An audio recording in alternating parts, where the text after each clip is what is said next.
وہ تیری امانت ہے، اسے لیتا جا۔ جب بھی میں نے غوث پاک کی باتیں کی ہیں اس کا ذکر ضرور کیا ہے، اور برکتاً یہ میری ذمہ داری ہے، مجھے یہ کام غوث پاک نے سونپا ہے، میں چاہتا ہوں کہ یہ بات یہاں بھی کہہ دوں۔ سرکار غوث اعظم کی امی فرماتی ہے، میرے بیٹے مجھے میرے پاس تیری امانت ہے، وہ ایک وظیفہ ہے، اسے تو لیتا جا۔ سرکار غوث اعظم فرماتے ہیں، مجھے میری ماں نے وظیفہ بتایا، میں 18 سال کا تھا، جب میری عمر 90 سال کی ہو گئی نا تب تک غوث پاک فرماتے ہیں میں نے سارے اعمال وظائف پڑھنے بند کر دیے، لیکن وہ وظیفہ پڑھنا میں نے کبھی ترک نہیں کیا جو مجھے میری ماں نے بتایا۔ اگر آپ سننا چاہیں تو سنا دو۔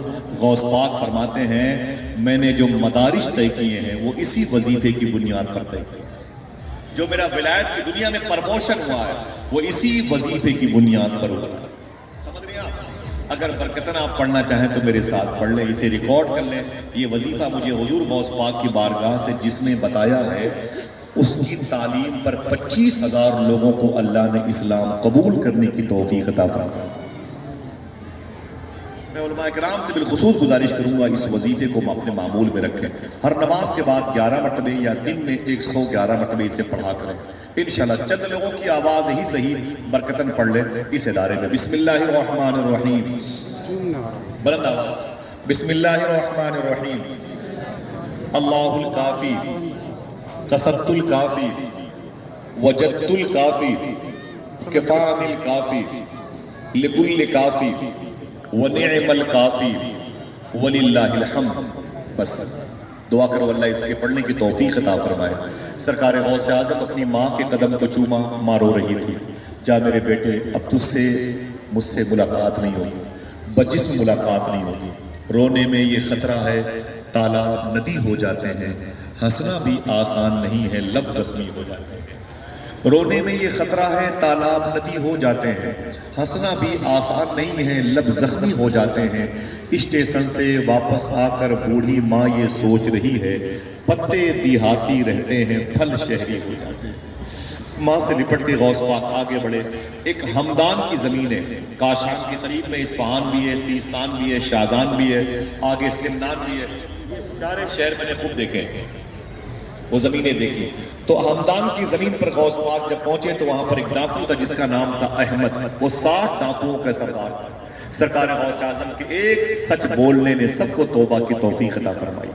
وہاں سے کراس کیا غوث پاک بغداد، عراق کے بارڈر پر آئے، عراق ایران کے بارڈر پر آئے، وہاں سے کراس کیا آپ بغداد شریف آ گئے۔ بغداد میں کرخ محلے باقوبہ سے کرخ محلے میں وہاں سے ہوتے ہوئے آپ پہنچے شار سراج جہاں سوق الکفا مارکیٹ تھی، اس کے بغل میں ایک مدرسہ تھا جسے باب العزت محلے میں آبادی کا شرف ملا تھا۔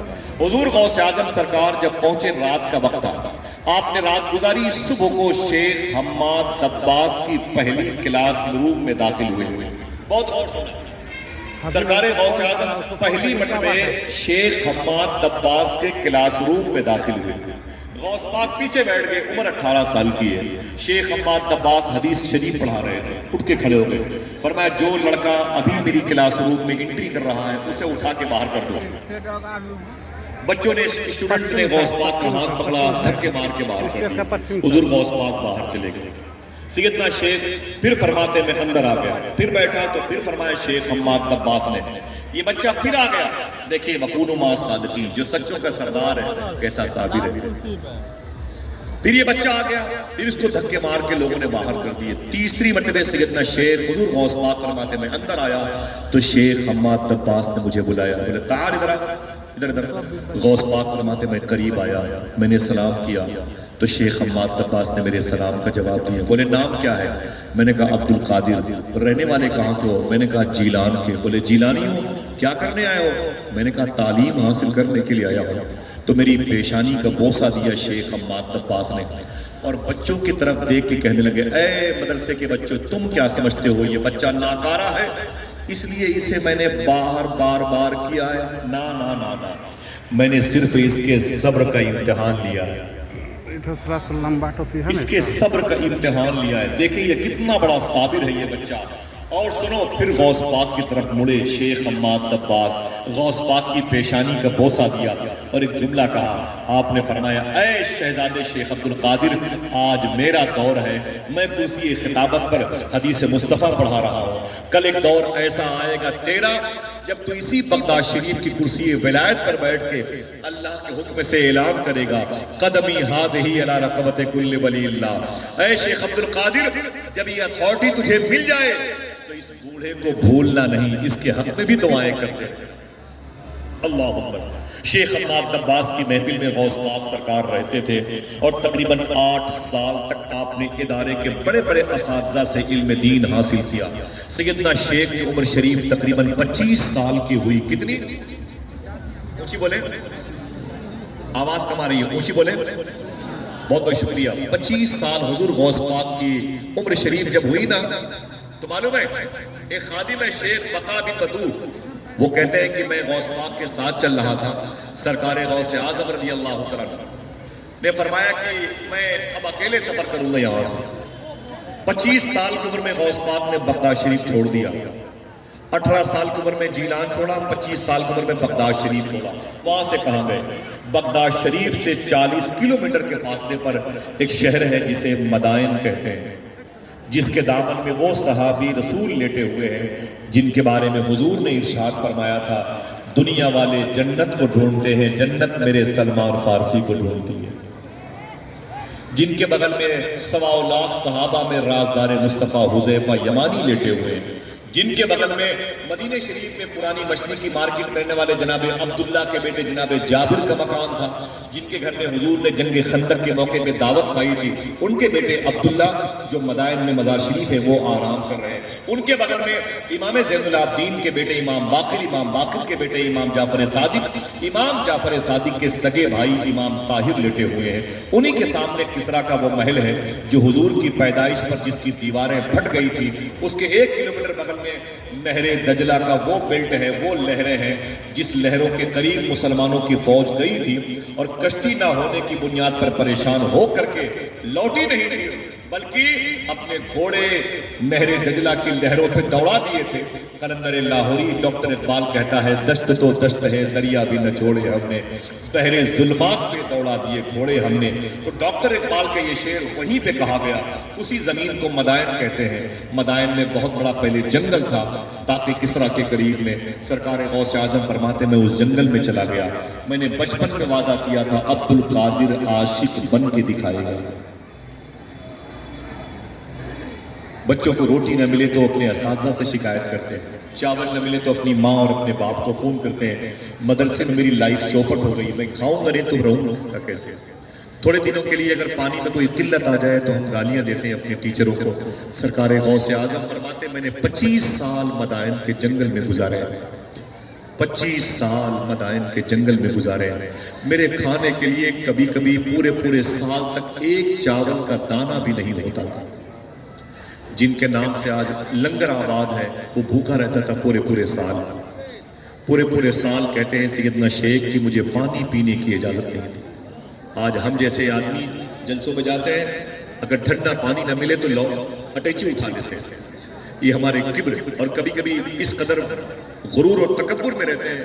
آپ جانتے نہیں مجھ کو، اپنے باپ کی عمروں کے بڑے بڑے علماء سے ہم اگلدان منگوا لیتے ہیں. کیسے ذلیل قسم کے لوگ، مجھے سمجھ نہیں آتا یہ کیسی تعلیم ہے ان کے پاس. گھٹن کا احساس ہوتا ہے. سرکار غوث اعظم فرماتے 25 سال تک میں مدائن کے جنگل میں تھا. میرا ایک ہی کام تھا الا اللہ الا اللہ الا اللہ الا اللہ. اگر دقت نہ ہو تو ایک مرتبہ ہی صحیح نعرہ بول لیں الا اللہ الا اللہ الا اللہ الا اللہ الا اللہ الا اللہ. سرکار غوث اعظم فرماتے ہیں جب میں اللہ کا نام لیتا تھا تو میرے چاروں طرف جنگل کے درندے آ کے میری آواز میں آواز ملا کے پڑھا کرتے تھے. میں نے بڑی آزمائشوں کا دور دیکھا ہے. اگر آپ کو کسی دعوت میں روٹیاں نہ ملے نہ گرم، آپ سیلفی لے کر کے گالی دیتے ہیں. چاول کے بڑے بڑے ڈھیلے ہمارے جوتوں کے نیچے پڑے ہوتے ہیں. روٹیوں پر ہمارے بچے اچھلتے کودتے رہتے ہیں. پتیلی جس میں چاول ہوتا ہے اسے فٹ بال بنا کے ہم اس کی ویڈیو بناتے ہیں. کہتے ہیں سالے کے پاس جب کھلانے کے لیے کھانا نہیں تھا تو مجھے دعوت کیوں دی. ہمیں غریب شخص کی ضرورت کا مذاق اڑاتے ہیں۔ سرکار غوث اعظم فرماتے ہیں میں نے 25 سال تک اتنی مشقتوں میں مدائن میں گزارے، اگر وہ مشقتیں کسی پہاڑ پر ڈالی جاتی تو پہاڑ ریزہ ریزہ ہو جاتا۔ معلوم ہے، فرماتے ہیں دم نفس کی وجہ سے، بھوک کی وجہ سے میں زمین پر پڑا رہتا تھا، لوگ مجھے مردہ سمجھ کر کے یتیم لاوارث لاشیں جہاں ڈالی جاتی تھی وہاں پھینک دیتے تھے، اور پھر مجھے نہلانے والا، مردوں کو غسل دینے والا اٹھا کے تختے پہ رکھتا، جب مجھ پر پانی ڈالتا تھا میں اٹھ کے بیٹھ جاتا تھا، مجھے ڈانٹ کے بولتا تھا عبد القادر تو زندہ ہے، چل بک یہاں سے۔ فرماتے غوث پاک میری آنکھ میں آنسو ہوتے، اللہ ہو کی آواز میرے جسم سے آتی رہتی۔ فرماتے ہیں مجھے کھانے کو کچھ نہیں ملتا تھا، ہری گھاس چن کر کے کھاتا تھا، پیڑوں کی پتیاں میں نے کھائی ہیں۔ عشق کی منزل سر کرنا کوئی بچوں کا کھیل نہیں دوستو، کوئی محنت کرتا ہے تب جا کر کے کہیں وہ قطب وہ اقطاب بنتا ہے، قطب الانس والجن بنتا ہے، قطب اللوح والقلم بنتا ہے، قطب الارض بنتا ہے، قطب السماوات بنتا ہے، قطب الملائکہ بنتا ہے، قطب اللوح والقلم بنتا ہے۔ سمجھ رہے ہیں؟ کوئی محنت کرتا ہے تب جا کے۔ اللہ اکبر۔ سرکار غوث اعظم فرماتے ہیں کہ میری زندگی کے 25 سال بڑی مشقتوں میں گزرے، یہاں تک کہ میں نے پیٹ پر 2 پتھر باندھے تھے۔ آج ہمارے گھر میں، ہم گھر میں چلے جائیں تو اگر گھر میں دسترخوان پر کھانا نہیں آتا تو 4-5 سال کی بچی کو ہم تماچے مارتے، گالیاں دیتے اپنی بیوی بچوں کو، اتنی دیر سے بیٹھا ہوں اب تک کھانا نہیں آیا، پورا گھر ماتم کدا بن جاتا ہے۔ سرکار غوث اعظم فرماتے ہیں میرے پیٹ میں 2 پتھر بندھے ہوئے تھے، میں زمین پر گر پڑتا تھا، بھوک کی وجہ سے چل نہیں پاتا تھا۔ میں نے 40 کلومیٹر کا سفر کیا، پیدل چلتے چلتے مدائن کے جنگل سے میں بغداد شہر کے ایک ایریے میں داخل ہوا، اس ایریے کو شونیزیا کہتے ہیں۔ اس شونیزیا محلے میں ایک نبی ہیں جن کی مزار شریف ہے، ان کو حضرت یوشع بن نون علیہ السلام کہتے ہیں۔ اگر کوئی سبحان اللہ کہنے کا وعدہ کرے بتا دو، انہی کے بغل میں جو بزرگ لیٹے ہوئے ہیں ان کو دنیا بہلول دانا کے نام سے جانتی ہے۔ زور سے بولنے کا وعدہ کرے بتا دو، انہی کے بغل میں شیخ ابراہیم خواص لیٹے ہوئے ہیں، ان کے بغل میں وہ بزرگ ہیں جن کے انتقال کے بعد ایک بزرگ نے مدینہ شریف کے آقا کو بغداد شریف میں دیکھا تو کہا کہ آقا آپ مدینہ شریف سے بغداد میں کیوں ہیں؟ تو حضور نے فرمایا کہ میرے ذوالنور مصری کا انتقال ہو گیا ہے، اس کے جنازے میں شرکت کرنے کے لیے آیا ہے، ان کی مزار مدار ہے۔ اور 2 سب سے بڑی خوش نصیبی ہے، خوش بختی ہے کہ اسی مبارک محلے میں وہ عظیم الشان ارواح طیبہ موجود ہیں جن میں سے ایک شخصیت کو سید الطائفہ ابو القاسم شیخ جنید بغدادی کہا جاتا ہے۔ ان کے قریب میں ان کے پیر شیخ معروف ترقی کے مرید اور خلیفہ شیخ سر سختی آرام کر رہے ہیں۔ یہ شونیزیا کا بڑا مبارک بیلٹ ہے، ہزاروں اولیاء کرام یہاں پہ مدفون ہیں۔ سرکار غوث اعظم فرماتے ہیں بھوک مجھے بہت لگی تھی اور میں بہت مشکلوں کے ساتھ شونیزیا میں گیا اور ایک چھوٹی سی مسجد کے اندر جا کے بیٹھ گیا۔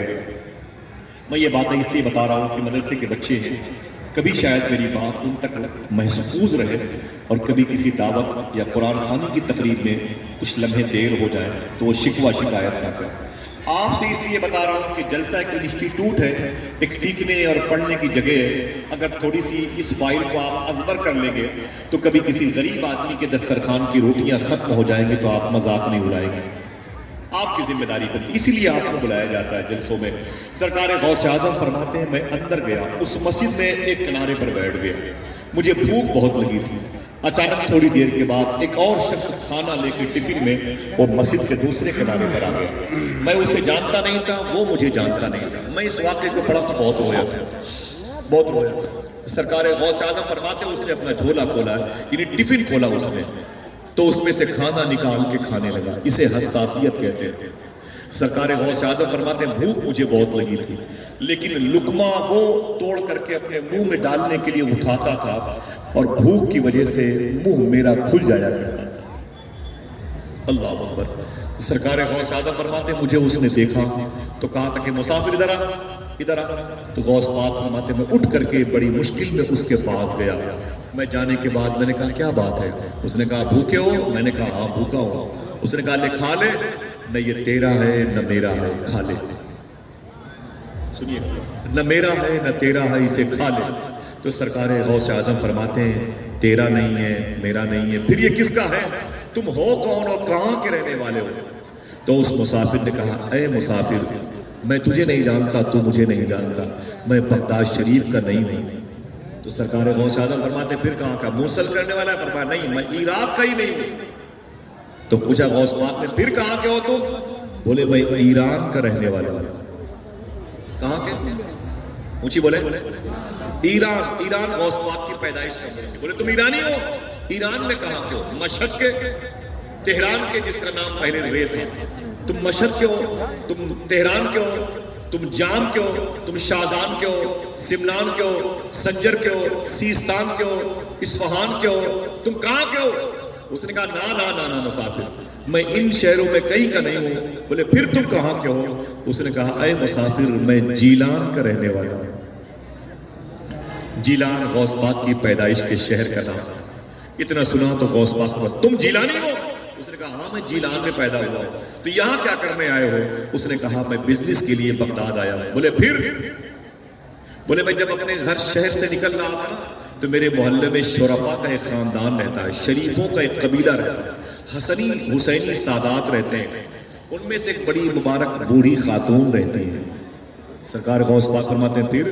تو وہ کہتا ہے کہ وہ بوڑھی خاتون اتنی مقبول ہے کہ جب پورے جیلان میں کسی کی دعائیں قبول نہیں ہوتی ہیں تو اس بوڑھی خاتون کے قدم کی مٹی اٹھا کے دعا کی جاتی ہے، اللہ دعائیں قبول فرما لیتا ہے۔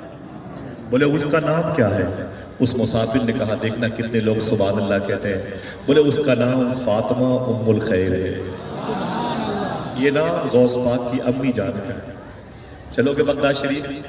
ہاتھوں بڑھاؤ انشاءاللہ بولو، ہاتھوں بڑھاؤ انشاءاللہ بولو۔ اللہ علماء کے قدم کے توسل سے میرے ان بھائیوں کو غوث پاک کا دربار دکھا دے۔ بہت پیارا ہے، میرا دل کہتا ہے میں بغداد میں رہ جاؤں۔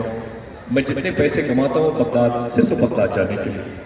میرے بچے میرا پاسپورٹ چھپا کے رکھتے ہیں کہیں یہ بغداد نہ بھاگ جائے، اور مجھے بہت خوشی ہوتی ہے بغداد جاتے ہوئے، آتے ہوئے بڑی گھٹن کا احساس ہوتا ہے۔ پھر سوچتا ہوں کہ 4 پیسے جلد سے جلوس میں مل جائیں گے تو پھر بغداد جانے کے کام آ جائیں گے، ورنہ میرا کوئی مزاج نہیں بنتا جلد سے جلوس میں کبھی سفر کرنے کا۔ آپ بغداد شریف جاؤ گے تو آپ کو لگے گا شیخ عبدالحق محدث دہلوی نے صحیح فرمایا تھا، اگر کوئی غوث پاک کی مزار شریف پر حاضری دے تو پھر وہ یہ نہ کہے کہ میں نے غوث پاک کی مزار دیکھی ہے، بلکہ وہ یہ کہے کہ میں نے غوث پاک کو دیکھا ہے۔ اللہ اکبر، ہاتھوں اٹھا کے بولے لبیک یا غوث اعظم۔ آپ جاؤ گے بغداد کہو گے تیرے دربار میں نے عجب یہ شان بھی دیکھی، تجھے دیتے نہیں دیکھا مگر جھولی بھری، تجھے دیتے نہیں دیکھا مگر جھولی بھری دیکھی۔ اللہ کا شکر ہے کہ پچھلے سال میں تقریباً 4 مرتبہ گیا تھا، 11ویں شریف میں گیا، 2 مہینہ پہلے بھی گیا تھا، ابھی بھی حاضری ہوئی۔ دعا کریں کہ غوث پاک کی پیدائش کی جو تاریخ ہے وہ میری بغداد میں گزر جائے انشاءاللہ۔ آپ سب کے ساتھ گزرے، بڑا پیارا ہے روزہ سیدنا شیخ کا، یاد آتی ہے تو بہت عجیب سی تکلیف ہوتی ہے کہ کیوں چلایا بغداد شریف سے، شہادت کی موت ہی کے بہانے بغداد میں رہ جاتا ہے۔ سوچتا ہوں کاش بغداد میں گھر اپنا بناتے جاتے، دیکھتے آپ کے دربار کو آتے جاتے، کاش بغداد میں گھر اپنا بناتے جاتے، دیکھتے آپ کے دربار کو آتے جاتے، ہاتھ خالی ہے تیرے شہر سے جاتے جاتے، جان ہوتی تو میری جان لٹاتے جاتے۔ ابھی ہم نے اور آپ نے غوث پاک کی بارگاہ کے فیضے یافتہ لوگوں کی زیارت کا جذبہ اپنے اندر پیدا نہیں کیا۔ جتنے پیسے ہمارے ہاں لیٹرنگ میں، ٹائلز میں اور واش بیسن میں لگے ہوئے ہیں، اگر یہی پیسے کچھ سنبھال کے رکھ لیے جائیں تو بغداد دیکھا جا سکتا، ورنہ آپ کے پیسے میں خراب نہیں کروں گا۔ اللہ تعالیٰ سب کو غوث پاک کا دربار دکھائے۔ میرا شیخ عبد القادر کو پڑھنا ہے تو اعلیٰ حضرت کو پڑھو۔ میرا امام کہتا ہے سکر کے جوش میں جو ہے وہ تجھے کیا جانے، خضر کے ہوش سے پوچھے کوئی رتبہ تیرا۔ غوث اعظم سمجھ میں نہیں آئیں گے، ایسے نہیں سمجھ میں آئیں گے۔ سرکار غوث اعظم کھڑے ہیں اپنی دربار کے قریب میں، حجرے کے قریب میں، فرماتے ہیں میرے دادا مدینے والے آقا نے فرمایا تھا من زار قبری وجبت لہو شفاعتی، جس نے میرے روضے کی زیارت کی اس پر میری شفاعت واجب ہے۔ غوث پاک فرماتے ہیں میرے دادا نے فرمایا، میں ان کا بیٹا عبد القادر کہتا ہوں جو میری اس گلی سے گزر جائے گا اس پر میری شفاعت واجب ہے۔ 2005 میں انتقال ہوا مفتی عراق مفتی عبد الکریم بیاروی کا، اسے پوچھا گیا کہ غوث پاک نے فرمایا کہ جو میری اس گلی سے گزر جائے گا اس پر میری شفاعت واجب ہے. اس قول کے بارے میں کیا کہتے ہو؟ تو محدث عراق مفتی عبدالکریم بیاروی فرماتے ہیں مجھے نہیں معلوم غوث پاک نے یہ کیوں کہا جو اس گلی سے گزر جائے گا اس پر میری شفاعت واجب ہے. ہاں اتنا مجھے معلوم ہے میں نے مدینے والے آقا کو اس گلی سے بارہا گزرتے ہوئے دیکھا. اللہ اللہ، یہ گزرگاہ مصطفیٰ ہے. سرکار غوث اعظم فرماتے سنو، ولایت میرے گھر کی کھوٹی پہ ٹنگی رہتی ہے. ولایت میرے گھر کی کھوٹی پہ ٹنگی رہتی ہے. جس کو چاہتا ہوں اتار کے دے دیتا ہوں اور جس کی چاہتا ہوں اتار کے ٹانگ دیتا ہوں. یہ سیدنا شیخ کی بارگاہ. دعا کرو اللہ سب کو حاضری کا شرف عطا ہو جائے. ہاتھوں اٹھا کے آمین کہہ دو. اونچی بولے ہاتھوں اٹھا کے دل سے بولے آمین. سرکار غوث اعظم فرماتے پھر وہ کہتا ہے کہ اے عبدالقادر، مجھ سے مخدومہ فاطمہ ام الخیر نے کہا کہاں جاتا ہے؟ میں نے کہا بغداد. بولے کیا کرنے؟ میں نے کہا بزنس. رونے لگی، رو کے بولی بغداد میں میرا بیٹا عبدالقادر پڑھنے کے لیے گیا ہے، جا کے اس سے اس کی خیریت پوچھنا، یہ کچھ خرچے کے پیسے اسے دے دینا. غوث پاک نے اپنی ماں کا نام سنا تو رونے لگے. بولے پھر کیا ہوا؟ بولے مجھ سے بولی پردے کی اوٹ پہ میرا بیٹا عبدالقادر جامعہ نظامیہ نام کا کوئی ادارہ ہے وہاں پڑھتا ہے. ان دنوں اس کی یاد بہت آتی ہے. جب دسترخوان پر بیٹھتی ہوں تو میرا بیٹا عبدالقادر یاد آتا ہے. کیا مطلب؟ اولادیں اگر بھوکی ہوتی ہیں تو ماں کو خبر ہو جاتی ہے، لیکن ماں اگر بھوکی ہوتی ہے تو اولادوں کو خبر نہیں ہوتی. یہ حالات کی ستم ظریفی ہے. وقت نہیں ہے میرے پاس اس ٹاپک پر بات کرنے کے لیے. سرکار غوث اعظم فرماتے پھر کیا ہوا؟ وہ کہتا ہے میں نے خرچے کے پیسے عبدالقادر کے لیے، میں وہاں سے نکل کر کے میں آیا بغداد. میں نے اپنی بزنس مکمل کی. مکمل کرنے کے بعد میں نے عبدالقادر سے ملنے کا جذبہ پیدا کیا. میں باب العزت چلا گیا. وہاں جا کے جامعہ نظامیہ میں نے پوچھا کہ عبدالقادر کون ہے اس میں بچہ جو پڑھتا ہے؟ لوگوں نے کہا وہ تو تعلیم حاصل کر کے چلا گیا. میں نے کہا کہاں ملے گا؟ کسی نے کہا نجف میں ہوگا مولا علی کے در پر. میں چلا گیا نجف، سب ملے، عبدالقادر نہ ملا. بولے پھر؟ بولے کسی نے کہا کہ مولا عباس و حسین کی بارگاہ میں ہوگا. بولے میں کربلا چلا گیا، سب ملے، عبدالقادر نہ ملا. کسی نے کہا وہ موصل میں نبی یونس کی مزار پر ہوگا. بولے وہاں گیا، عبدالقادر نہ ملا. کسی نے کہا امام موسیٰ کاظم، امام جواد تقی، امام یوسف کی بارگاہ میں کاظمین میں ہوگا. بولے وہاں گیا، سب ملے، عبدالقادر نہ ملا. کسی نے کہا 100 مرتبہ خواب میں اللہ کو دیکھنے والے امام اعظم ابو حنیفہ کی مزار پر ہوگا. بولے وہاں گیا، سب ملے، عبدالقادر نہ ملا. کسی نے کہا سامرہ میں ہوگا، امام علی نقی، امام حسن عسکری کے روضے پر. بولے سب ملے، عبدالقادر نہ ملا. کسی نے کہا او عبدالقادر کو ڈھونڈنے والے، عبدالقادر تو مدائن کے جنگلوں میں کھو گیا ہے، اللہ کی محبت میں وہ اپنے آپ کو فنا کر چکا ہے، تجھے نہیں ملے گا. بولے پھر؟ بولے اس عبدالقادر کو ڈھونڈنے کے چکر میں میرے پیسے خرچ ہو گئے، سارے پیسے میرے ختم ہو گئے. یہ اسی عبدالقادر کی ماں کے دیے ہوئے پیسے کے کھانے ہیں جو میں لالا کے کھا رہا ہوں. نعرہ تکبیر، نعرہ تکبیر، نعرہ رسالت، حضرت علامہ آصف رضا سیفی. اسی عبدالقادر کے پیسے ہیں جو میں کھانا کھا رہا ہوں. اس لیے میں نے کہا کھا لے، نہ میرا ہے نہ تیرا ہے، اسے کھا لے. نہ میرا ہے نہ تیرا ہے، اسے کھا لے. سرکار غوث اعظم رونے لگے. اس نے کہا آپ روتے کیوں ہیں؟ تو سرکار غوث اعظم فرماتے ہیں جس عبدالقادر کو تو ڈھونڈ رہا ہے وہ میں ہوں. کھڑا ہو گیا، کہا شیخ عبداللہ جیلانی کے پوتے ہو؟ فرمایا ہاں. کہا شیخ موسیٰ جنگی دوست کے بیٹے ہو؟ کہا ہاں. کہا فاطمہ ام الخیر تمہاری ماں کا نام ہے؟ کہا ہاں. کہا عائشہ جیلانی کے تم بھتیجے ہو؟ کہا ہاں. کہا تیرا چھوٹا بھائی عبداللہ جیلانی ہے، تم حسنی ہو؟ کہا ہاں.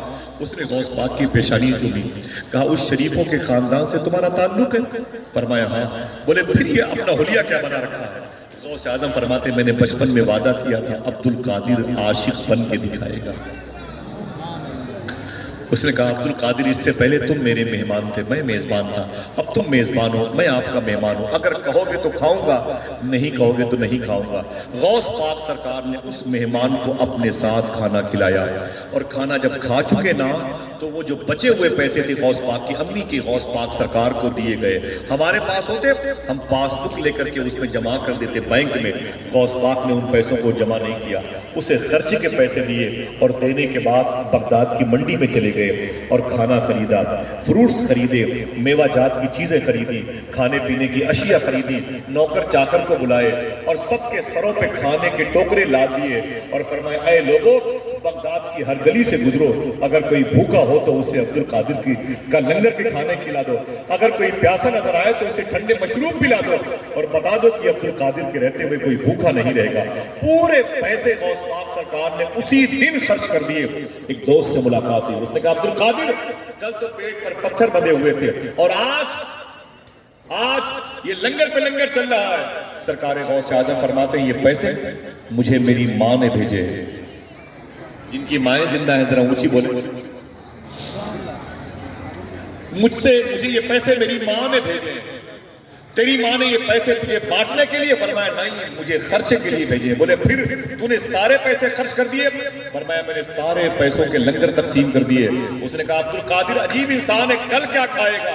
تو سرکار غوث اعظم فرماتے ہیں جس رب نے مجھے آج اتنا دیا ہے وہ کل عبد القادر کو بھوکا نہیں مار دے گا۔ یہی وجہ ہے کہ غوث پاک کے لنگر خانے پر ایک جملہ لکھا ہوا ہے، فرماتے ہیں میں نے نیکیوں کی فائل الٹ پلٹ کے دیکھی، پبلک کو اللہ کی بارگاہ میں کھانا کھلانے سے بڑی نیکی مجھے نہیں ملی۔ فرماتے ہیں صوفی سلطان میاں صاحب قبلہ کی جن کے گھروں کے دروازے بڑے موٹے ہوتے ہیں ان گھروں کے بچے بڑے بیمار رہتے ہیں، جن کے دروازوں میں کتے بھوکے سوتے ہیں ان کی تیسری چوتھی نسلیں بھی بھوکی سوئے گی۔ سرکار غوث اعظم فرماتے ہیں اگر کھلا کے کھاؤ گے تو ہمیشہ تمہاری نسلیں کھاتی پیتی رہے گی، اگر دکھا کے کھاؤ گے تو کھانے کے بعد دواؤں کی بھی ضرورت پڑے گی۔ سمجھ گئے؟ سرکار غوث اعظم رضی اللہ تعالیٰ عنہ اپنی حیات مبارکہ میں، سیدنا شیخ نے اپنی حیات مبارکہ میں تقریباً 1.25 لاکھ لوگوں کو سچی توبہ کی توفیق دلوائی۔ ایک ہفتے میں 2 تقریر کرتے تھے، ہر تقریر میں 400 لوگوں کو اللہ اپنا ولی بنایا کرتا تھا، 70 ہزار کا مجمع ہوتا تھا آپ کی ایک تقریر سننے کے لیے۔ انسانوں کی تعداد سے زیادہ جنات غوث پاک کی تقریر سنتے تھے، ان سے زیادہ فرشتے غوث پاک کی تقریر سنتے تھے۔ بڑی لمبی بات ہے، مجھے بتانی نہیں، بس ایک بات اور سن لے بس۔ غوث پاک سرکار کے ہاتھوں پہ تقریباً 5000 عیسائیوں اور یہودیوں نے کلمہ پڑھا ہے۔ کوئی ہے جو سبحان اللہ کہتے ہیں؟ 5000 یہودیوں اور عیسائیوں نے کلمہ پڑھا ہے۔ سرکار غوث اعظم کے مبارک کلمہ کیسے لوگ پڑھتے تھے بتا دوں؟ ایک بات سمجھیں، ٹھیک ہے؟ اگر یہ جذبہ آپ کے اندر پیدا ہو گیا سخاوت کا تو آپ قادری کہلاؤ گے۔ کیوں؟ اس لیے کہ قادری کنجوس نہیں ہوتا، قادری بخیل نہیں ہوتا، قادری بخیل نہیں ہوتا، سخاوت ہے تو آپ کے اندر قادریت ہے۔ سرکار غوث اعظم کلمہ کیسے پڑھاتے تھے لوگوں کو؟ بغداد کی منڈی میں ایک یہودی آیا گھوڑا بیچنے کے لیے، جب اس نے گھوڑے کی قیمت منڈی میں لا کے لگائی تو اس کی قیمت 5000۔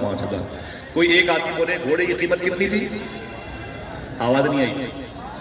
5000۔ بہت بہت شکریہ۔ میں چاہتا ہوں کہ آپ ایسے بیٹھے ہیں، مجھے بہت اچھا لگتا ہے۔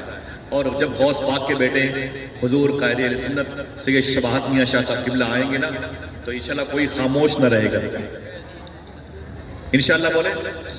میں چاہتا ہوں کہ آپ ابھی آرام کر لیں، بعد میں پھر آپ خاموش نہ رہیے گا انشاءاللہ۔ اور اس کے بعد ہندوستان کا وہ شور آفاق لہجہ جسے دنیا محترم محمد علی فیضی کے نام سے جانتی ہے، وہ ڈھیر ساری نعتیں منقبتیں پڑھیں گے اور حضور مفتی صاحب قبلہ کے ادارے کے اساتذہ کو بغلگیر ہو کر کے مبارکبادیاں پیش کیجیے گا انشاءاللہ۔ ٹھیک ہے؟ ادھر ہاتھ اٹھا کے پھر سے بولیں لبیک یا غوث اعظم۔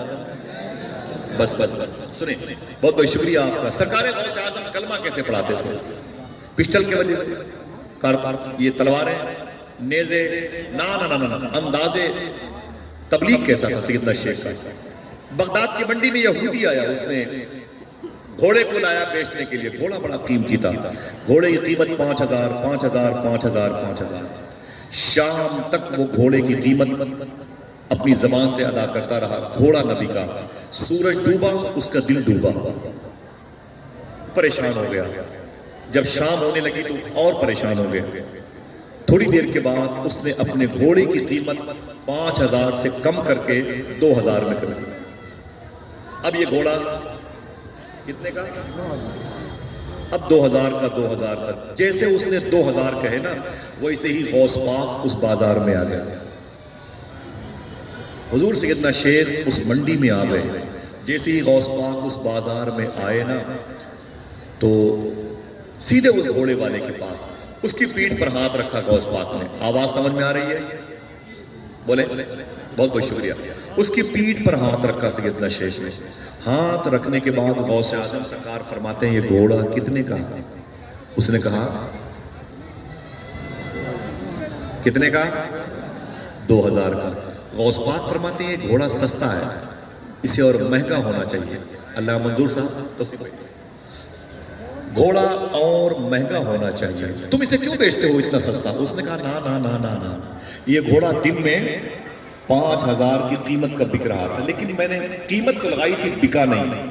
اب رات ہو گئی تو اس کی قیمت میں نے کم کر دیا, اسے مجھے بیچ کے جانا ہے. بولے کیوں؟ رونے لگا. اس نے کہا اے شیخ عبد القادر, میری بیٹی جوان ہے, اس کی شادی کرنا ہے اور میرے پاس پیسے نہیں ہیں. اونے پونے میں بک جائے گا تو تھوڑی سی عزت بچ جائے گی, باراتیوں کے کھانے پینے کا انتظام ہو جائے گا, اس لیے میں نے اس گھوڑے کو بیچنا ضروری سمجھا ہے. سرکار غوث اعظم فرماتے کتنی قیمت؟ کہا 2000. کہا دن میں کتنی قیمت تھی؟ کہا 5000. دیکھنا کتنے لوگ سبحان اللہ کہتے ہیں. سرکار غوث اعظم نے فرمایا یہ گھوڑا میں خریدوں گا. آپ نے اپنی جیب سے 5000 روپے نکالے. میں نے دھیمے سے اس لیے کہا کہ تاکہ آپ سن لیں اسے.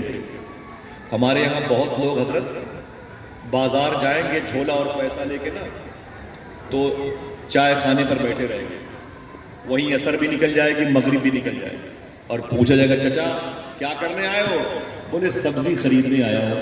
اور تو 3 گھنٹے ہو گئے اخبار یاد کر رہے ہو, گئے نہیں؟ بولے ابھی لوکی جو ہے نا 20 روپے کی 1 دے رہا ہوگا, اندھیرا ہو جائے گا تو وہ 10 روپے کی 3 دے گا. اسی اندھیرے کا انتظار کر رہے ہیں. کیا ستم ظریفی ہے بھائی, کیا حماقت ہے. اللہ اکبر. پتہ ہی نہیں تھا اسے اسلام کیسے پھیلا ہے, اسے پتہ ہی نہیں تھا کہ اسلام کیسے پھیلا ہے. اس کو پتہ ہی نہیں کہ لوکی بیچنے والا جب بازار آ رہا تھا نا تو اس کی 4 سال کی بچی رو رہی تھی. کہا ابو میرے چہرے پر جو انگلیوں کے نشان ہیں میرے ماسٹر نے مجھے مارے ہیں. باپ اپنی بیٹی کو سینے سے لگا کے بولا کیوں کیوں کیوں؟ بچی بولتی ابو میرے پاس ایک 10 روپے کی کاپی نہیں تھی اور میرے استاد نے کئی تماچے مجھے مارے تھے. کہا کل سے اگر تو کاپی لے کے نہیں ہے تو تیرے بالوں کو پکڑ کے تجھے مرغے بنا کے ماروں گا, ڈنڈے سے ماروں گا. ابو یہ انگلیوں کے نشان میرے ماسٹر میرے ٹیچر کے ہیں, ہو سکے تو 10 روپے کی ایک کاپی لائیے گا. باپ اس سبزی کی دکان پر آ کے بیٹھا, لوکی کو بار بار دیکھتا, اسے پوچھتا, صاف کرتا, پانی چھڑکتا اور کہتا آج لوکی اگر 10 روپے زیادہ قیمت دے گئی تو میری بچی کل سے مار نہیں کھائے گی. اور تم ہو کہ ہوٹلوں پہ بیٹھ کے عصر کی اور مغرب کی نماز بھی کھا گئے, اخبار کو یاد کرتے رہے, جتنے پیسے بچائے اتنے پیسے چائے پینے میں خرچ ہو گئے, اور اب یہ کہتے ہو کہ لوکی فری ملے گی تب جاؤں گا. آپ نے غوث اعظم کو اگر پڑھا ہوتا تو ہم اور آپ ایسا نہ کرتے. سرکار غوث اعظم نے اپنی جیب سے 5000 روپے نکالے. کتنے ہیں؟ جو پیچھے بیٹھے ہیں زور سے بولے کتنے ہیں؟ 5000 روپے نکالے. تو اس نے کہا شیخ عبد القادر میں نے اس کی قیمت 2000, آپ نے اس کی قیمت 5000 روپے, کیوں؟ تو حضور غوث اعظم سرکار نے ایک جملہ ادا کیا ہے. دیکھنا پھر کتنے لوگ سبحان اللہ کہتے ہیں. آپ نے فرمایا ایک جملہ جیسے غوث پاک نے کہا, اس نے گھوڑے کی لگام چھوڑ کے غوث پاک کے قدم سے لپٹ کے بولا اب دیر نہ کیجئے, کلمہ پڑھا کے مسلمان بنا لیجیے. اگر کہو تو بتا دوں وہ جملہ کیا ہے؟ ہاتھوں کو اٹھائیں, بولے لبیک یا غوث اعظم, لبیک یا غوث اعظم. غوث پاک کی محبتوں کو اپنے دل میں رکھیے گا, سچ بولتے رہیے اور حلال کھاتے رہیے. یہی میری تقریر کا ایک ٹرننگ پوائنٹ ہوتا ہے, سچ بولتے رہیے اور حلال کھاتے رہیے. غوث پاک فرماتے تم یہ دونوں کام کرنے کی ذمہ داری لے لو, عبد القادر تمہاری بخشش کی ذمہ داری لے لیتا. اپنی تقریر میں بشارت فرمایا سیدنا شیخ نے تم صرف اس حصے کو سنبھال لو, تم صرف اس حصے کو سنبھال لو, عبد القادر تمہارے پورے وجود کو سنبھال لے. کسی نے پوچھا یا شیخ اس حصے سے کیا مطلب؟ فرماتے ہیں کہ اس میں سے جو چیز باہر نکلے وہ سچ ہو، جو اندر جائے وہ حلال ہو۔ سمجھ گئے؟ تم اتنے کو سنبھال لو۔ شیخ فرماتے ہیں میں تمہارے پورے بدن کو، جسم کو سنبھال لوں گا۔ اگر کہو تو بتا دوں غوث پاک نے ایک جملہ کیا کہا تھا جس کی وجہ سے یہودی نے کلمہ پڑھ لیا۔ حضور غوث اعظم فرماتے ہیں 5000 روپے تجھے اس لیے میں نے دیے تھے کہ مدینے والے آقا صلی اللہ علیہ وسلم نے ارشاد فرمایا جب کسی سے کوئی چیز خریدنا تو اس کی مجبوری نہ خرید لینا۔ تمہارا یہ 5000 کا گھوڑا 2000 میں بیچنا مجبوری ہے، اور میں نے اسے مجبوری میں اگر 2000 میں خرید لیا تو اپنے دادا کے اصول سے ہٹ جاؤں گا۔ اتنا سننا تھا اس یہودی نے کہا اے شیخ عبد القادر، جو مذہب اسلام یہودیوں کے لیے بھی اتنی کشادگی رکھتا ہو وہ اپنوں پر کتنی مہربانی کرے گا مجھے کلمہ پڑھا کے اسلام قبول کرنے کا۔ یہ شیخ عبد القادر جیلانی کا در امتیاز تھا، آپ کا طریق تبلیغ تھا، یہی آج ہمارے اندر نہیں پائی جاتی۔ رسوائیاں ہندوستان کے مسلمانوں کے اندر صرف بے صحیح ہے، ہم نے غوث اعظم اور غریب نواز کے اصول کو چھوڑ دیا۔ معلوم ہے غوث اعظم سرکار، ایک منٹ بات ہے مجھے سلام کرنے کی اجازت دیجیے گا، سرکار غوث اعظم کیسے لوگوں کی خدمت کرتے تھے، اور آج برانڈڈ جوتے پہن کر کے یوں بیٹھیں گے، یوں بیٹھیں گے، پیر لائیں گے تاکہ کسی غریب نمازی ادھر سے گزرے تو ان کے جوتوں پہ نظر جائے، اس کو تکلیف ہو اپنی غربت کا، اس کی غربت کا مذاق اڑائے، اور اس کے گھروں کے سامنے ہم اپنے اونچے مکان بنا لیں تاکہ اس کی طرف سے بے توجہی ہو جائے، اس کی گاڑیوں کے مقابلے میں اپنی اچھی گاڑی لا کے رکھ دیں تاکہ اس کی گاڑیوں کی ویلیو خراب ہو جائے، ہمارے بچے اس کے بچے کی سوکھی روٹی کے مقابلے میں سیب کھائیں تاکہ اس کے بچوں کو ان کے اوقات کا پتہ چلے۔ آج یہ ہماری سوچ ہے، ہمیں پتہ نہیں ہے۔ غریب نواز سرکار اجمیر شریف میں جب کسی ہندو بھائی کی لڑکی جوان ہوتی تھی تو اس لڑکی کے باپ کو اس کی شادی کی فکر اتنی نہیں ہوتی تھی جتنی فکر اس ہندو لڑکی کی شادی کی غریب نواز کو رہا کرتی تھی۔ پورا ہندوستان آج غم کا دامن ہوا۔ حضور غوث پاک نے کیا کیا معلوم ہے؟ ایک دم مزار شریف کے غوث پاک کے سامنے 1 کلومیٹر کے فاصلے پر نہر دجلہ ہے۔ ایک آدمی نہر دجلہ کراس کرنے کے لیے گیا تو ملاح سے بولا بابا مجھے اس پار بھیج دو۔ اس نے کہا کہ پیسے نہیں ہے میرے پاس، غریب آدمی ہوں۔ اس نے کہا کشتی تیرے باپ کی ہے، چل نکل، چل باہر چل، کشتی تیرے باپ کی ہے۔ وہ غریب رونے لگا، اس نے کہا پیسے نہیں ہے، میرے بچے انتظار کر رہے ہیں۔ سرکار غوث اعظم کے شہر کا واقعہ ہے، جیسے وہ رویا نا ویسے ہی ایک صاحب آ گئے، بولے بھائی روتے کیوں ہو مسافر؟ اس نے کہا اس پار جانا ہے، میرے پاس پیسے نہیں ہیں۔ تو اس نے کان میں کہا عجیب آدمی ہو، عبد القادر کے شہر میں عبد القادر کے ہوتے ہوئے آنسو بہاتے ہو۔ بولے کیا مطلب؟ بولے جا عبد القادر کے پاس جا۔ بات ختم۔ سرکار غوث اعظم کی بارگاہ میں آ کے بولا حضور ایک ملاح ہے، کشتی سے آدمی کو اس طرف سے اس طرف کرتا ہے، مجھے نہیں لے کے گیا، پیسے میرے پاس نہیں ہے، دھکے مار کے بھگا دیے۔ سرکار غوث اعظم نے ایک تھیلی میں سونے کے بسکٹ دیے، ہوش اڑ جائیں، سونے کی بسکٹ، سونے کی ٹافی، سمجھ رہے ہیں؟ سونے کے بسکٹ، سونے کے سکے دیے ایک تھیلی میں کئی، اور رکھ کر کے بولے یہ پیسے جا کے اس ملاح کو دے دینا اور اس سے کہنا یہ تیری ساری زندگی کے غریب مسافروں کے کرائے ہیں۔ بولے وَقُولُوا مَعَ الصَّادِقِينَ، اگر کوئی سچوں کا سردار بنا تو کیسے بنا؟ 900 سال سے لے کے اب تک، اب سے لے کے امام مہدی تک اس نے قربانیاں دی ہیں، سخاوت، زہد، شب بیداری کے پاکیزہ آپ نے اصول قائم کی، آئین اور آرٹیکل قائم کیا ہے۔ فرمایا جا کے اسے دے دینا، اس سے کہنا خبردار کسی غریب مسافر سے پیسے مت لینا اور اس کو میرا نام نہ بتانا، اس کو میرا نام نہ بتانا۔ وہ غریب آگے گیا، اس نے پیسے کی سکے کی تھیلی اس کے منہ پر پھینکی، او ملا پکڑ، ساری زندگی کے غریب مسافروں کے کرائے میں اسے رکھ لے، اور خبردار اب کسی سے پیسے نہ مانگنا، اب کسی سے پیسے نہ مانگنا۔ اس نے جب دیکھا تو اس میں سونے کے سکے تھے، اس کی تو بتی جل گئی۔ اس نے کہا یار یہ بتا یہ پیسے کہاں تھے؟ اس نے کہا تجھ کو اس سے کیا؟ کہا نہیں پھر بھی بتا دی یہ پیسے کہاں تھے؟ بولے تجھ کو اس سے کیا، چل مجھے اس پار بھیج، کبھی کسی غریب سے پیسے نہ مانگنا۔ اس ملاح نے کیا کہا معلوم ہے؟ اور کنارے لے کے آیا، فرمایا پیسے کس نے دیے مجھے بتا۔ اس نے کہا تجھ کو اس سے کیا؟ تب اس ملاح نے کان میں جملہ کہا میں جانتا ہوں یہ کام بغداد میں صرف شیخ عبد القادر جیلانی کیا کرتے ہیں. اللہ اللہ، آج وہی کام کرنے کی ضرورت ہے. آپ کے پاس پیسے ہوں تو آپ حضور کا دین پھیلائیں. آپ کے پاس زبانی لسانی طاقت ہو تو حضور کا دین پھیلائیں. آپ کے پاس بدنی طاقت ہو تو حضور کا دین پھیلائیں.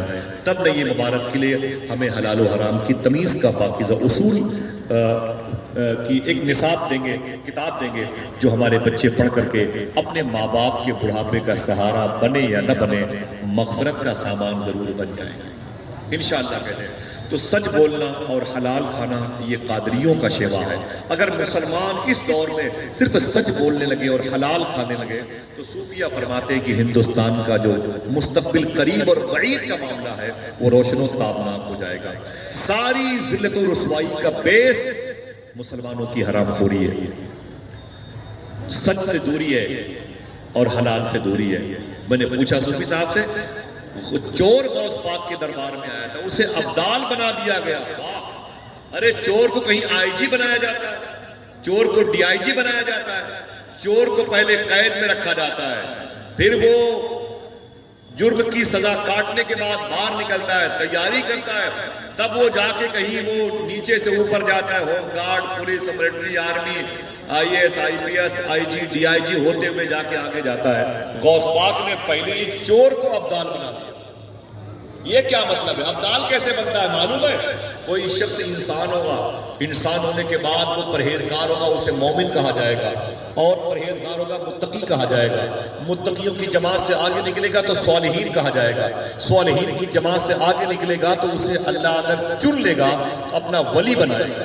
جب ولی بنا لے گا اللہ اپنی تجلی، لائٹ، روشنی دکھائے گا. سنبھل گیا تو سالک بن جائے گا، بکھر گیا تو مرزوق بن جائے گا. سالک بن گیا تو آگے جائے گا، جہاں ابرار کی منزل ہے، جہاں اوتاد کی منزل ہے، اس کے آگے جا کے ابدال کی منزل ہے. ایک وقت میں دنیا میں 40 ابدال ہوتے ہیں، 25 صرف ملک شام میں، 15 دنیا کے 200 ملکوں میں. غوث پاک نے اس چور کو ابدال دیا، مقام ابدال عطا فرمایا. میں نے کہا حضور یہ بات پلے نہیں پڑتی ہے، چور کو ابدال بنا دیا. صوفی صاحب فرماتے ہیں کہ خواجہ خضر نے کہا تھا شیخ ایک شہر کے ابدال کا انتقال ہو گیا ہے. غوث پاک فرماتے ہیں وہ کنارے بیٹھا ہوا ہے، اسے لے آؤ. خواجہ خضر اس کے پاس گئے، بولے او فلاں ابدال صاحب اٹھئے، تجھے غوث پاک بلا رہے ہیں. تو اس چور نے کہا تھا اے شیخ عبد القادر میں چور ہوں، ابدال نہیں ہوں. تو غوث پاک نے کہا تھا تیرے اسی سچ بولنے نے تجھے ابدال بنا دیا. کاش تھوڑی دیر غور کر لیا ہوتا نا تو کام بن جاتا. یہ سچ بولنا اور حلال کھانا یہ رنگ قادریت ہے، یہ فکر قادریت ہے، یہ تعلیم قادریت ہے، یہ آئین قادریت ہے. اگر یہ جذبہ آپ کے اندر پیدا ہوتا رہا تو انشاءاللہ بہت بہت زیادہ کامیابی قدم چومیں گے. آپ اپنے بچوں کو شراب خانے کے قریب چھوڑ دیں گے، وہاں بھی وہ دین کی باتیں کریں گے. حرام کھلا کے اپنے بچوں کو عالم دین بنا دیں گے، نقصان ہی نقصان ہوگا. حلال کھلا کے کسی بیئر بار کے سامنے بھی کھڑا کر دیں گے نا، تمہارے بچوں کی وجہ سے انشاءاللہ وہ بیئر بار ایک دن مدرسے میں تبدیل ہو جائے گا انشاءاللہ. کہہ دیں وَقُونُوا مَعَ الصَّادِقِينَ، جو سچوں کا سردار ہے اسے شیخ عبد القادر جیلانی کہا جاتا ہے. اتنی محبتوں کے ساتھ میں بہت کم آتا ہوں، تقریباً 12-14 سال کے بعد حضور مفتی صاحب جملہ کی دعوت محبت پر ادھر آیا ہوں. میری اندر خاموشی ہے اور میں بڑی خاموشی سے باتیں کرتا ہوں، اور میں نے سوچا بھی نہیں تھا اتنی محبتوں کے ساتھ آپ آسان لہجے میں گفتگو سنیں گے. بہرحال تکلیف کے لیے، سماعتوں کے لیے معذرت چاہتا ہوں. دعا کریں اللہ ہم سب کو حضور غوث پاک کی بارگاہ میں رکھے، حضور غوث پاک کی نگاہ میں رکھے. ہم سب کو جامع الجیلانی کی زیارت کا شرف عطا فرمائے. ہم سب کو مقبرِ جیلانی میں نیاز مندانہ حاضری کی توفیق عطا فرمائے.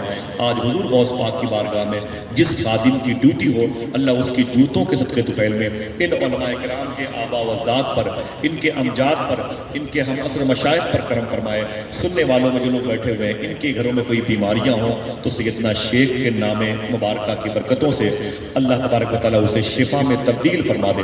آمین کہہ دیں. کوئی بات شرع کے خلاف میری زبان سے نکلی ہے تو میں توبہ کرتا ہوں.